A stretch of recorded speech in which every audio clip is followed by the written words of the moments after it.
नमस्कार, आप सभी का स्वागत है। मैं हूं आपके साथ रजनी सिंह। चंपावत के इतिहास में मंगलवार का दिन नया इतिहास लिखने जा रहा है, जिसमें चंपावत की जनता उपचुनाव के लिए उत्साहित नजर आई। चंपावत उपचुनाव की तिथियां घोषित होने के बाद से ही चंपावत की जनता के बीच लगातार चुनाव प्रचार तेज हुआ और उसी का परिणाम है कि इस चुनाव में जनता ने अपने घरों से बाहर निकलकर मतदान किया। बीजेपी का दावा है कि सीएम धामी की ऐतिहासिक जीत होगी और कांग्रेस प्रत्याशी की जमानत जब्त हो जाएगी। वैसे दावे में किसके कितना है दम, इसके लिए परिणाम का इंतजार करेंगे हम सब लोग। और फिलहाल आप देखिए रिपोर्ट, फिर हम चर्चा करेंगे शुरू।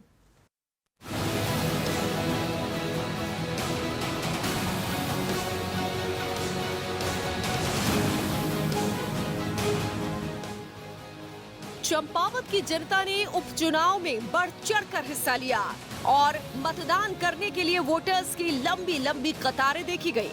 हो भी क्यों ना, क्योंकि ये चुनाव प्रदेश के सीएम का है।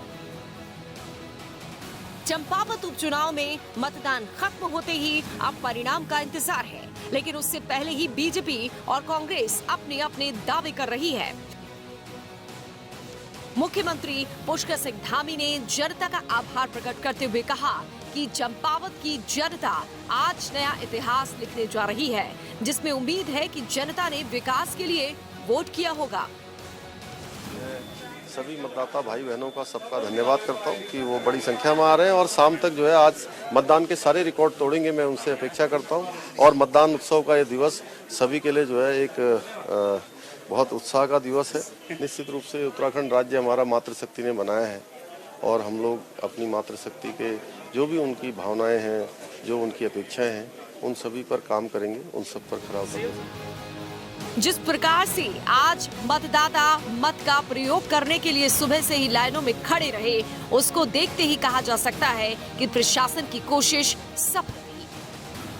इसमें स्टार्ट हो गया है, जैसे सुबह से ही मॉक पोल स्टार्ट हो गया था और 7 बजे सभी 151 बूथ में पोल स्टार्ट हो गया है। और जैसे अभी मैंने 2 बूथ विजिट कर लिए हैं और काफ़ी भारी संख्या में मतदाता आ रहे हैं, तो हमें आशा है कि हमारा स्वीप प्रोग्राम और जो जनता का हमें सहयोग मिल रहा है। और मेरा सभी से निवेदन है कि आपके साथी तो बहुत बड़ी संख्या में आए हैं, तो आप भी घर से निकलें और थोड़ा कष्ट करके मतदान देने जरूर आए। भाजपा इस उपचुनाव को लेकर अति उत्साह में नजर आ रही है। पूर्व विधायक कैलाश गहतोड़ी ने कहा कि सीएम धामी के सामने दूसरे दलों के प्रत्याशी अपनी जमानत भी नहीं बचा पाएंगे।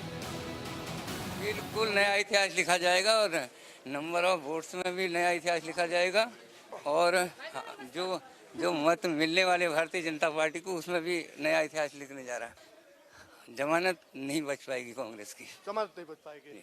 मतलब क्या लगता है, वजह क्या मानते हैं सब चीजों? जमानत जो उन्हें बोया है वो काट रहे हैं। उपचुनाव को लेकर भाजपा ने अपनी बड़ी जीत का दावा किया है, जिसमें भाजपा को उम्मीद है कि मुख्यमंत्री पुष्कर सिंह धामी चंपावत से ऐतिहासिक मतों से रिकॉर्ड जीत दर्ज करेंगे और विपक्ष धामी की आंधी में उड़ जाएगा।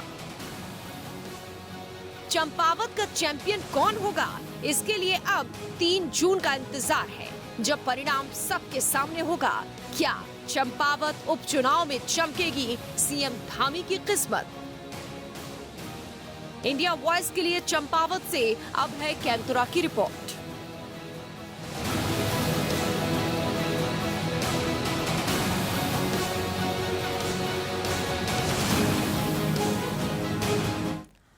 तो विधानसभा चुनाव हुए तो इतिहास रचा गया और पहली बार मिथक तोड़ते हुए बीजेपी लगातार दूसरी बार सत्ता में आई और अब बीजेपी दावा कर रही है कि एक इतिहास और रचा जाएगा और रिकॉर्ड मतों से सीएम धामी की जीत होगी। उधर कांग्रेस ये कह रही है कि ये जो चुनाव है कांग्रेस ने पूरी ईमानदारी से लड़ा है, अपना दायित्व निभाया है। अब परिणाम फल की इच्छा वो नहीं करते हैं। अब फल क्या होगा इसके लिए तो इंतजार करिए 3 जून का। लेकिन क्या माहौल है वहां का और कितना उत्साह लोगों में नजर आया, परसेंटेज क्या कुछ रहा है, सब कुछ जान लेते हैं। हमारे संवाददाता अभय कैंतरा चंपावत में मौजूद है, ग्राउंड जीरो पर सुबह से लगातार रिपोर्टिंग कर रहे हैं।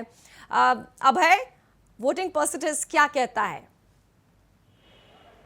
जी बिल्कुल, जिस हिसाब से उम्मीद थी या जो मतदान को लेकर सुबह के समय जो मतदाताओं में जो उत्साह देखने को मिला था, वो दोपहर आते आते उसका उत्साह यहाँ पर कम होने लगा। पहाड़ी जो क्षेत्र है, कह सकते हैं कि चंपावत विधानसभा का ज्यादातर क्षेत्र जो पहाड़ी क्षेत्र है, वहां पर दोपहर के समय मतदान में उछाल जरूर आया था, लेकिन उसके बाद जिस प्रकार से यहाँ पर अभी अंत का जो समय है, क्योंकि 5 बज चुका है और 5 बजते ही यहाँ पर जो ईवीएम थी, ईवीएम से जो अंदर जो पोलिंग बूथ थे, वहाँ पर जितने लोग मौजूद थे, जो यानी जो मतदाता वहाँ पर अंदर आ चुके थे गेट के अंदर, सिर्फ उन्हीं का इस समय मतदान यहाँ पर चल रहा है। बाकी जो दूसरे जो मतदाता थे, किसी को अंदर आने की अनुमति नहीं है। ज़्यादातर जगहों पर ईवीएम को सील करने का काम यहाँ पर किया जा रहा है, लेकिन जो उत्साह यहाँ पर देखने को मिला, उस उत्साह में सीधे तौर पर समझा जा सकता था कि मुख्यमंत्री पुष्कर सिंह धामी जो भाजपा के अधिकृत प्रत्याशी हैं, उनके फेवर में ज़्यादातर यहाँ पर लहर देखने को मिली है। बीजेपी इस समय बड़ी उत्साहित नजर आ रही, लेकिन एक अनुमान के तहत ये समझा जा सकता है कि जो उम्मीद बीजेपी ने यहाँ पर लगा के बैठी थी, जिसको लेकर ये कह सकते थे कि घर घर जाकर उन्होंने प्रचार प्रसार किया और 70% से ज़्यादा मतदान होने की उम्मीद उनको थी, वो मतदान अभी तक यहाँ पर होता हुआ दिखा नहीं है। हाँ, इतना जरूर कह सकते हैं कि 3 बजे का जो फिगर था, 3 बजे तक जो मतदान के जो आंकड़े थे, वो लगभग 52% मतदान के यहाँ पर उस तरफ इशारा यहाँ पर कर रहे थे, लेकिन अब 5 बजे तक का भी पूरी तरीके से जो कैलकुलेट होगा मतदान का प्रतिशत, उसको आने में अभी थोड़ा समय जरूर यहाँ पर लग सकता है।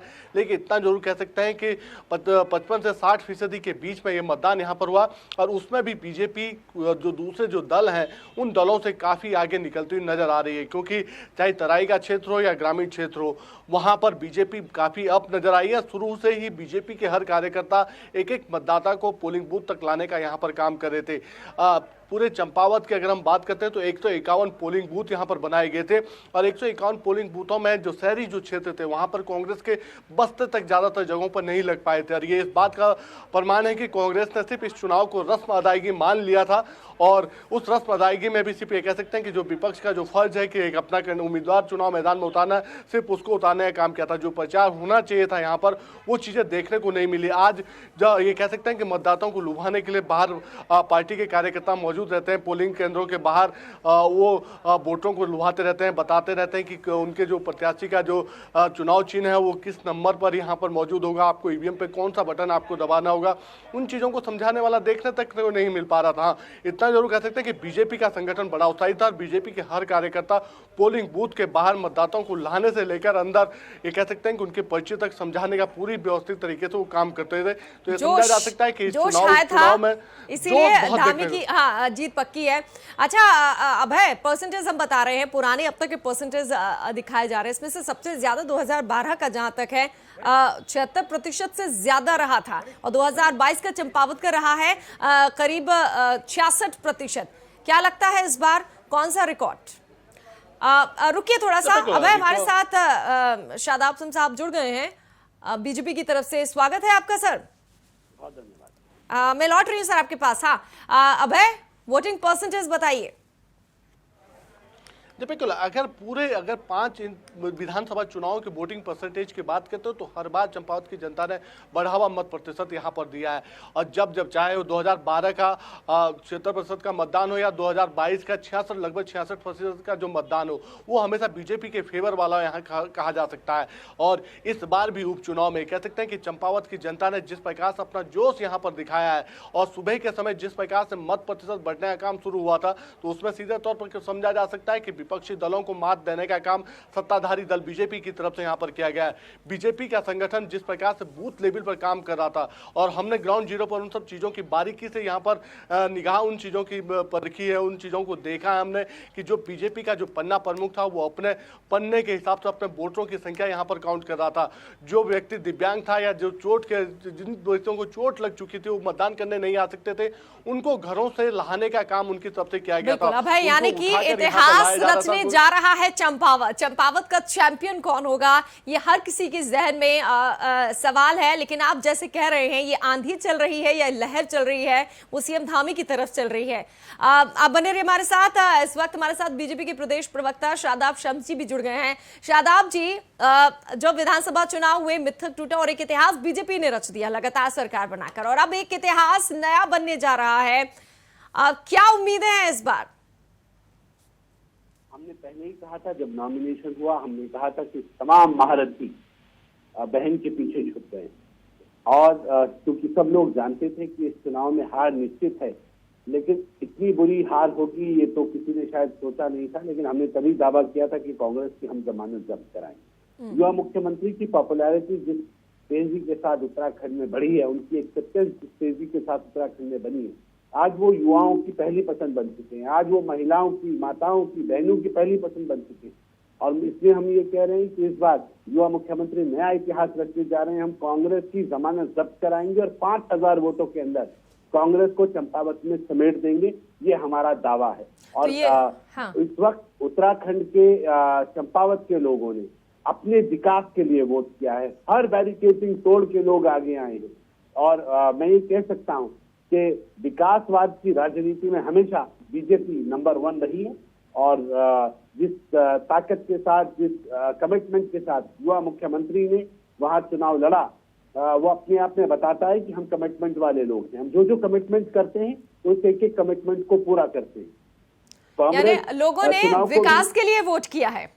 बिल्कुल, लोगों ने विकास के लिए वोट किया और हमने वादा किया था कि हम उस क्षेत्र का विकास करेंगे। युवा मुख्यमंत्री ने वादा किया था और हम इस बात को इसलिए कह रहे हैं कि हम तो वैसे भी हर चुनाव को बहुत सीरियसली लेते हैं और जनता भी हमें सीरियसली लेती है। कांग्रेस हर चुनाव को मजाक में लेने लगी, इसलिए प्रदेश की जनता और देश की जनता ने कांग्रेस को मजाक में लेना शुरू कर दिया है। और ऐसा ना हो, आने वाले वक्त में हम अपने बच्चों को गाथा बताएं, एक थी कांग्रेस। लेकिन कांग्रेस तो ये भी कह रही है, देखिए हम यही सीएम धामी थे, खटीमा से चुनाव लड़ा और वहां पर हार का मुंह देखना पड़ा था। नहीं तो हमने तो कहा था ना, जब कांग्रेस के नेताओं ने कहा कि भुवन कापड़ी ने वहां हरा दिया, हमने कहा यहाँ ले आओ।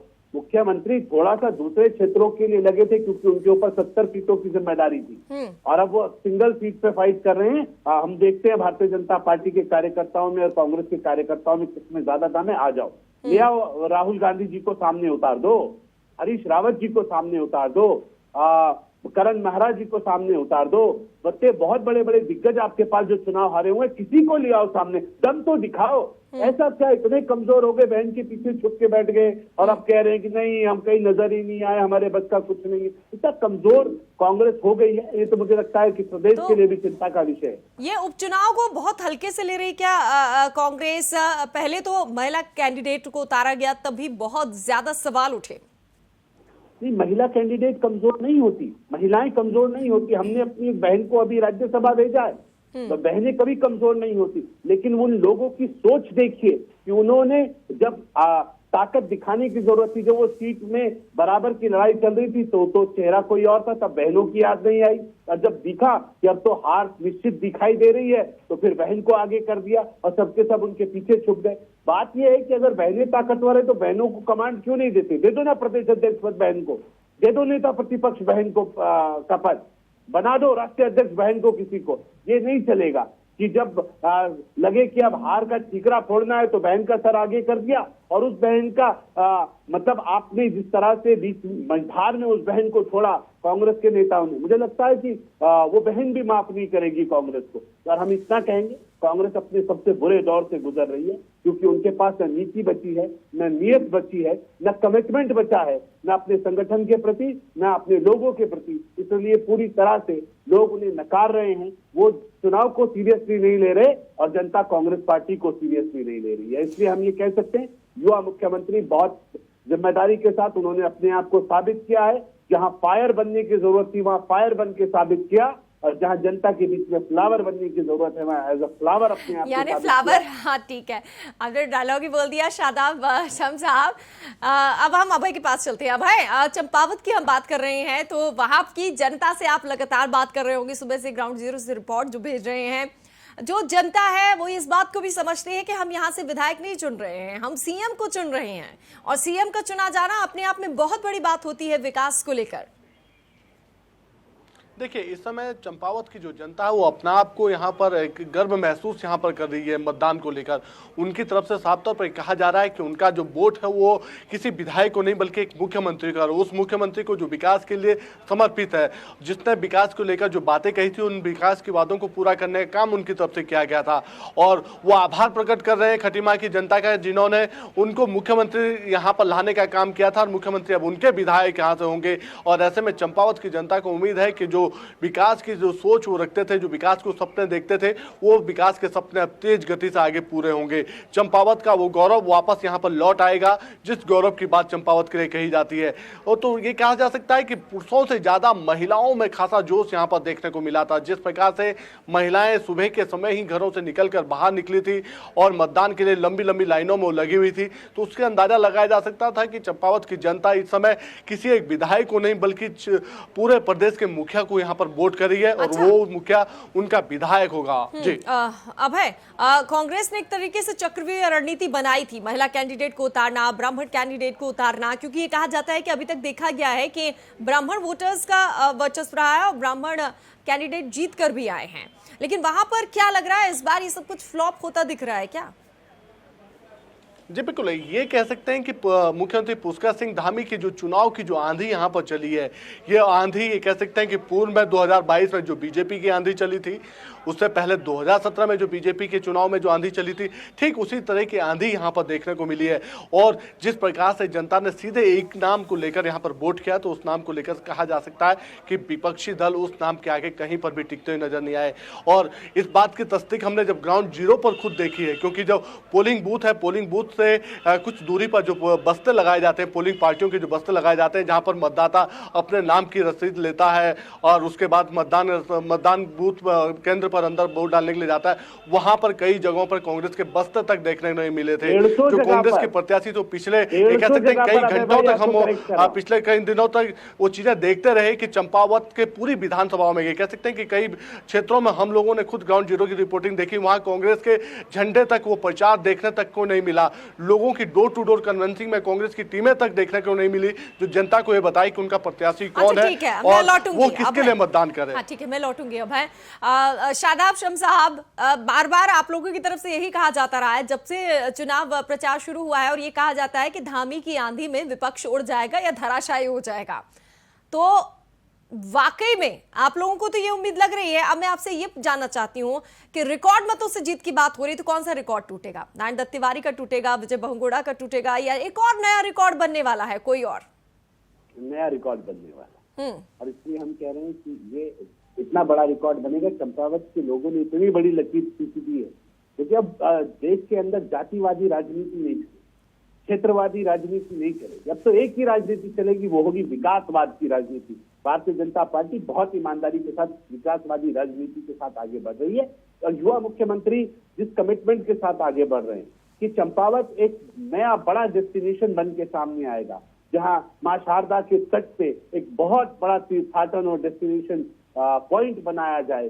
जिस सोच के साथ मुख्यमंत्री, युवा मुख्यमंत्री जिस विजन के साथ चंपावत को देख रहे हैं, मुझे लगता है कि आने वाले 5 वर्षों के बाद जब आप चंपावत की, हम और आप लोग बात करेंगे, तो चंपावत बदला हुआ चंपावत होगा, भविष्य को लीड करने वाला चंपावत होगा। और मैं ये कह सकता हूं कि बहुत पॉजिटिव नोट के साथ युवा मुख्यमंत्री उत्तराखंड की सेवा के लिए काम कर रहे हैं, अभी एनर्जेटिक हैं, युवा हैं, और हमें लगता है कि आने वाला दशक तो उत्तराखंड का है ही, लेकिन आने वाला दशक ये युवा मुख्यमंत्री का भी है, हम ये मानते हैं। तो काम किया है, अपने काम के रिपोर्ट कार्ड के आधार पर जनता के बीच में हम जाते हैं, जाते रहेंगे।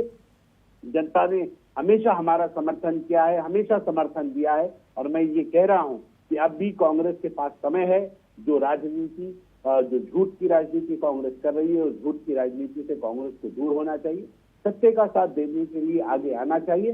नहीं तो आने वाले वक्त में लोगों के लिए कांग्रेस एक हिस्ट्री का पार्ट होगा और लोग ये कहा करेंगे। आज हिस्ट्री की बहुत बातें हो रही हैं शादाब जी, चाहे आप नए इतिहास की बात करें या पुराने इतिहास की बात करें। हमारे साथ राजेंद्र शाह, प्रदेश महामंत्री, जुड़ गए हैं कांग्रेस के, उनके पास हम जाएंगे जरूर। स्वागत है राजेंद्र शाह साहब आपका। उसके पहले अभय, हमने देखा कि सीएम धामी आज के दिन नजर आए, लोगों के बीच गए वहां पर, जबकि वो चाहते तो आराम करते, इतने दिनों से लगातार प्रचार कर रहे हैं। दूसरी तरफ कांग्रेस के कैंडिडेट नजर आए क्या आज के दिन? जिन जगहों पर मैं स्वयं मौजूद था, चाहे वो टनकपुर का क्षेत्र हो या बनबसा का क्षेत्र हो, यहाँ पर मुझे कांग्रेस के प्रत्याशी नजर नहीं आए कि उन्होंने मतदाताओं से सीधे तौर पर कोई संवाद किया हो या मतदान केंद्रों में जाने के बाद वहां की जनता का आभार प्रकट किया। हाँ, इतना जरूर कह सकते हैं कि मुख्यमंत्री पुष्कर सिंह धामी हो, पूर्व विधायक कैलाश गहतोड़ी हो या बीजेपी के दूसरे जो पदाधिकारी या जो कार्यकर्ता हैं जो जनता के बीच लगातार इस चुनाव प्रचार के दौरान रहे चलिए, ठीक है, हैं, उन्होंने जनता का आभार अभय, जरूर यहाँ पर प्रकट किया। यानी बीजेपी के बड़े नेता नजर आए, खुद धामी भी नजर आए, तमाम लोगों ने पूरा जोर लगाया, लेकिन कांग्रेस के नेता नजर नहीं आ रहे। अब कांग्रेस के नेता हमारी डिबेट में मौजूद हैं, राजेंद्र शाह साहब। अब बार बार बीजेपी ये कह रही है कि धामी की आंधी में तो विपक्ष उड़ जाएगा और जमानत जब्त हो जाएगी आपके कैंडिडेट की। जोर पूरा नहीं लगाया आप लोगों ने ईमानदारी से। निश्चित तौर पर धामी जी की जो आंधी है वो कैसी आंधी है कि आप वहां पर भाजपा के जितने हमारे मित्र हैं वो कांग्रेस के कार्यालय खुल रहे हैं, 1 घंटे के बाद उनको धमकी देकर मकान मालिकों से बंद करवा दे रहे हैं। बूथ पर हमारे लोग बैठे हुए हैं, पुलिस के द्वारा बूथ पर लोगों को बाहर कर दे रहे हैं। जरा सी कोई कागज में त्रुटि हो रही है तो वो कह रहे हैं कि आपको यहाँ अंदर में बैठिए, आप 200 गज के दायरे से बाहर हो जाइए। एक झंडा नहीं लगने दिया, एक पोस्टर नहीं लगने दिया।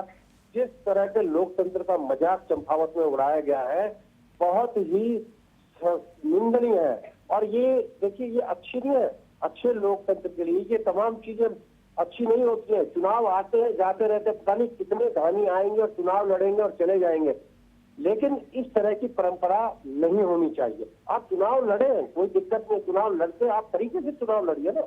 आपने तो वहां पर जिस तरह की दमंगाई से चुनाव लड़ रहे हैं, काम दाम दंड भेद लगाकर आप चुनाव लड़ रहे हैं और धमकाने की जो आपकी परंपरा है वो जो चल रही है, तो ऐसे चुनाव नहीं होता।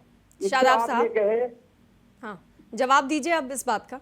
देखिए राजेंद्र भाई हमारे बहुत अच्छे मित्र भी हैं, बड़े भाई, बहुत दावा देता है कांग्रेस का, लेकिन आज इनके पास कुछ और शब्द भी नहीं रखे जिन लोगों के बस्ते तक न लगे हों।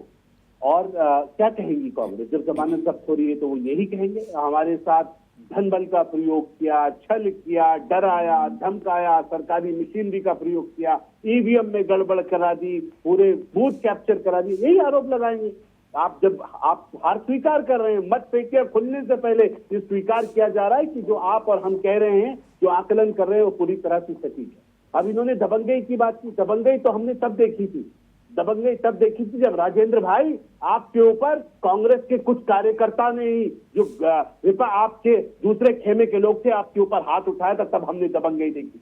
हमने दबंगई तब देखी थी जब आपका उत्पीड़न कर रहे थे आपके नेता, तब हमने वो दबंगई देखी थी। इसे कहते हैं दबंगई कि आपको आपकी पार्टी के अंदर सच बोलने से रोका जा रहा था, इसे कहते हैं दबंगई। यहाँ आज के दौर में जहाँ सोशल मीडिया का दौर हो, बच्चे के हाथ में मोबाइल फोन हो, कैमरा हो, अरे वीडियोस बनते हैं, लाइव चलाया जाता है, कोई जरा सा टॉर्चर कर दे, लेकिन केवल और केवल अपनी हार का ठीकरा इस तरह से आप फोड़ेंगे। हम आपसे यही उम्मीद करते हैं कांग्रेस के नेताओं से, लेकिन आपसे नहीं करते, क्योंकि हम आपको अपना समझते हैं और ये मानते हैं कि आप एक मजबूत नेता हैं। आप इस तरह की पॉलिटिक्स न करते थे न आगे करेंगे। मैं आपका बड़ा सम्मान करता हूं और उम्मीद करता हूं कि आपसे कम से कम हम ये उम्मीद नहीं करते कि आप इस तरह के आरोप लगाएंगे। बाकी नेताओं को अधिकार है वो लगाएं, लेकिन आपसे उम्मीद नहीं की जाती। राजेंद्र शाह साहब, अभी थोड़ी देर पहले शादाब जी कह भी रहे थे कि कांग्रेस छोड़ दे अब झूठ की राजनीति करना, सच्ची और सच्चाई की राजनीति करे। देखिए कांग्रेस हमेशा सच्चाई की राजनीति करती है। आजादी से लेकर आज तक हमने कभी भी जितने चुनाव लड़े हैं, हमने चुनावी मुद्दों पर चुनाव सिर्फ घोषणाएं करी हैं और चुनाव नहीं लड़ा, या हमने चुनाव के समय मुद्दे नहीं करे। हमने नहीं कहा अच्छे दिन आएंगे, हमने नहीं कहा कि महंगाई बहुत ही महंगाई की मार आपकी फलानी सरकार, हमने नहीं कहा कि 2 करोड़ बेरोजगारों को रोजगार देंगे। ये झूठे वादे हमने कभी नहीं करे। हमने अगर कहा कि गरीबी अगर हम दूर करेंगे तो हम 22% पर गरीबी 2014 में ले आए थे, और उसके बाद आज स्थिति क्या है देश में, ये तमाम लोग देश जानते हैं। अब आप कुछ मुद्दों को भरमा कर कुछ लोगों को देश में अगर कुछ इस तरह का पाकिस्तान कर ले, मुसलमान हिंदू कर ले, कुछ इस तरह का करने से ये ज्यादा दिन चलने वाला नहीं है। ये सीमित समय तक ठीक है राजन जी, आप दूसरों के ऊपर उंगलियां उठा रहे हैं, लेकिन खुद कांग्रेस की गुटबाजी कहीं ना कहीं ले डूब तो नहीं रही है? पहले विधानसभा और अब नहीं, कांग्रेस की गुटबाजी अलग है। देखिए गुटबाजी कांग्रेस की अलग है, परिवार में बड़ा परिवार है, झगड़ा उससे अलग है, लेकिन हम कभी भी जनता के जो वादे हम करते हैं उन वादों पर खरा होता, हम झूठे वादे नहीं करते। देखिए ये वो गुटबाजी अलग है, उसे छोड़िए आप। गुटबाजी हमारे परिवार में गुटबाजी है, लेकिन हम जनता को झूठे वादे थोड़ी तो आज मौका होता ना। देखिए आप एक बार खटीमा में देख चुके हैं, कांग्रेस को जीत मिली और सीएम को हरा दिया आप लोगों ने। अब आप जब ये कह रहे हैं कि बड़े बड़े हमने कहा, हमने चैलेंज दिया उनको कि बड़े बड़े लीडर्स को आप लेके आइए ना आप धामी के सामने, तो आप लोगों ने पीछे हाथ कर लिए।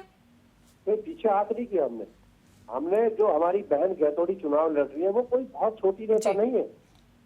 वो इनके छक्के छुड़ा दिए थे, तभी तो जाकर एक एक बूथ पर एक एक विधायक, 5 बूथ पर एक एक मंत्री। अरे आप चुनाव लड़ रहे, हमने भी, हमारे भी मुख्यमंत्री ने चुनाव लड़े, हमारे मुख्यमंत्री वो तो एक ऐतिहासिक रिकॉर्ड दर्ज कराना चाह रहे हैं ना सर, इसीलिए वो जीत तो उनकी पक्की है, वो मान के चल रहे हैं। अब 3 तारीख को इंतजार करते हैं, होता है क्या? नहीं, अगर जीत पक्की होती तो इतनी बेचैनी क्यों थी? एक एक विधायक को एक एक बूथ पर, अरे दामी जी चुनाव में नामांकन करके आते और अपना बार बार क्या दिक्कत थी इतनी? लेकिन चलिए ठीक है, तमाम लोग के अपने अपने दावे हैं। कोई कह रहा है जमानत जब्त हो जाएगी कांग्रेस की, कोई कह रहा है नया इतिहास रचेगा। क्या होगा 3 तारीख का इंतजार हम सब लोग करते हैं। लेकिन आप लोगों ने वक्त दिया, राजेंद्र शाह साहब, शादाब शब्स जी और अभय, बहुत बहुत शुक्रिया इस चर्चा में भाग लेने के लिए। तो धामी की जीत पक्की, इसके लिए इंतजार करिए 3 तारीख का, जब परिणाम हम सबके सामने होंगे और हम लेकर आएंगे वो परिणाम सबसे तेज, सबसे पहले आप तक। फिलहाल हमें दीजिए इजाजत।